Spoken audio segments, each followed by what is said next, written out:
പക്ഷേ ഒരാളും ഭാരതത്തിൽ തീവ്രവാദ ശക്തിയായിട്ട് വളരാൻ ഞങ്ങൾ ജീവിച്ചിരിക്കുമ്പോൾ അനുവദിക്കില്ല. ഞങ്ങളുടെ സ്റ്റാൻഡാണത്. അത് 100% ഞങ്ങളുടെ സ്റ്റാൻഡാണ്. അപ്പോൾ ആരും മതഭ്രാന്ത് കൊണ്ട് കേരളത്തിൽ വരണ്ട. ഇപ്പോൾ നിങ്ങളങ്ങനെ ചെയ്യുന്നില്ല എന്നുള്ള രീതിയിൽ പറഞ്ഞു, പക്ഷെ അങ്ങനെ ചെയ്യുന്ന ആളുകളുണ്ട്.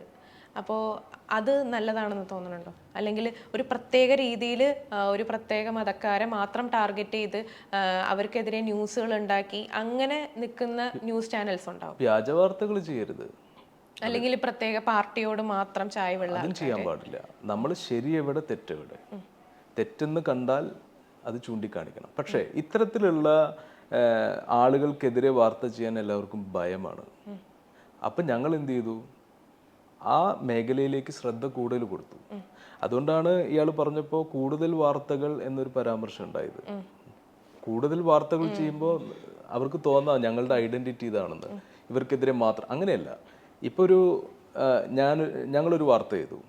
ഇപ്പോൾ ഒരു ISIS ബന്ധപ്പെട്ട ഒരുത്തൻ, അവൻ ചിലപ്പോൾ അവൻ അതിൽ ജോയിൻ ചെയ്തിട്ടുണ്ടാവുക, ഇല്ലാതിരിക്കാം, ഒക്കെ ഉണ്ടാവാം. പക്ഷെ അനുഭവമുള്ള ഒരുത്തൻ ഈ വാർത്ത ചെയ്ത ആളെ വിളിച്ച് ഭീഷണിപ്പെടുത്താണ്. സ്വാഭാവികമായിട്ട് അവർ ഇൻസെക്യൂർഡ് ആവും. അവർ ചിലപ്പോൾ പറയും നിന്റെ കുടുംബത്തിലുള്ളവർ കൊല്ലുമെന്ന് പറയും. പക്ഷെ അതും കൊണ്ട് സോമദേവിൻ്റെ അടുത്ത് വന്നിട്ട് ഒരു കാര്യമില്ല. I am telling in front of the camera.